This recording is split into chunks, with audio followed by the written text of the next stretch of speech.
कंदकोट लगो पुलिस ऐं ॾोहारनि विच में फायरिंग जी ॾे वठ में ॿ मुबैना ॾोहारी मारिजी विया आहिनि। मारिजी वियल ॾोहारनि जी सुञाणप हिकु निंदवाणी हिकु बालकाणी तौरु थी आहे, जंहिं जा लाश इस्पताल मुंतक़िल कया विया आहिनि।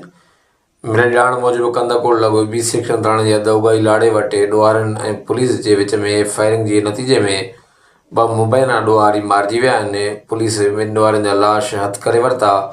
लाशनि खे इस्पताल मुंतक़िल कयो वियो आहे। मारिजी वियलनि जी सुञाणप नियाज़ निंदवाणी ऐं यूसुफ बालकाणी तौरु थी आहे। पुलिस मूजिबि ॿिया साथी ॾोहारी फ़रार थी वञण में कामयाबु थी विया। पुलिस जी वधीक नफ़री पोयां वियल आहे। होॾां यादि रहे त कुझु ॾींहं अॻु हथियारबंद एसएचओ सिकंदर पांवर जे पुट गुलशन पांवर ऐं पोटे मुज़म्मल पांवर खे क़तलु कयो हो।